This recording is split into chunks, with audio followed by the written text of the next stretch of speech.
बरपेटा रोडआव फालिदों खुंगा 19थि रंजालि बैसागु फोरबो। बरपेटा रोड बर' हारिमु आफादनि बानजायनायाव दिनै मिनि स्टेडियामाव खुंगा 19थि रंजालि बैसागु फोरबोखौ सानसेनि हाबाफारिजों गाजा गोमजायै खुंफुंदों। बे फोरबोनि लोब्बायै फुंनि समाव बैसागु फोरबोनि फिरफिला बिरहोनाय, बिफां गायनाय, गेलेनाय बायदि बायदि हाबाफारिफोरखौ लाफानाय जादों। नैबे भिडिअ'आव नुनाय बैसागु मोसानाय बादायलायनायखौ बेखेवनानै होयो चिरां जिल्ला नायदिंगिरि डक्टर देगेन्द्र रामसियारिया। बेनि उनाव उदां बैसागु मोसानाय बादायलायनायाव बिजिरगिरि महरै बाहागो लायो आइराखि थियेटारनि बिगोमा पाम्पुलि गयारिया। मख'नो गोनांदि बे फोरबो फालिनाय समाव ओनसोलनि गोबां बर' आइजोफोरनि गाबगोनां दख'ना आर'नाइ लानानै मोसानाय आरो बाहागो लानायखौ नुनो मोन्दों।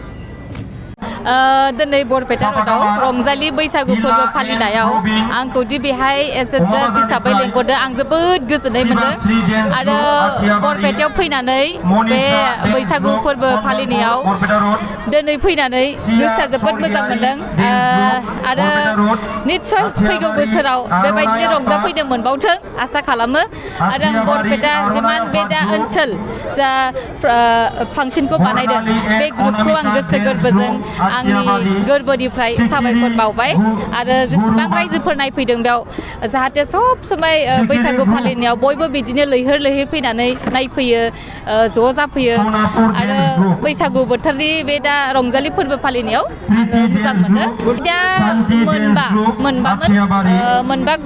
मोनबा पारफर्म जाना मोनबा माने कम्पिटिसन जादों खुगा मेथाइ बेहाय जानानै थांबाय। दा स्टेज प्रग्राम दंबावो, बेहाय कम्पिटिसन दंबावो, नायनोसै।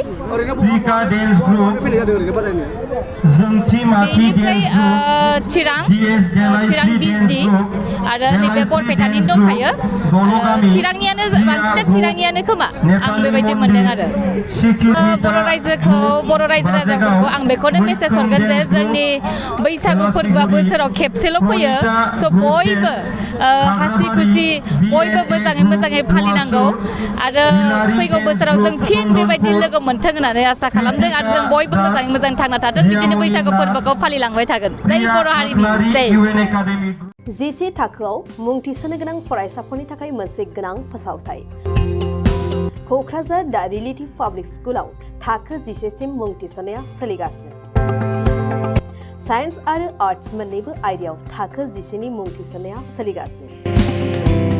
मुं थिसननायजोंनो लोगोसे साइन्स आयदानि फरायसाफोरनो स्कलारशिप टेस्टनि सुबिदा होनाय जागोन।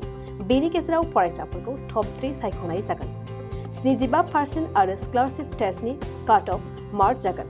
टपार जानो हानाय फरायसाफोरा 100% स्कलारशिपनि सुबिदा मोननो हागोन।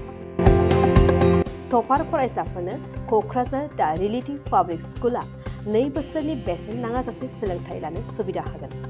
फैगौ 13 मे खालि फुंनि 10 बाजिनिफ्राय 12 बाजिसिम स्कलारशिपनि टेस्टखौ लानाय जागोन।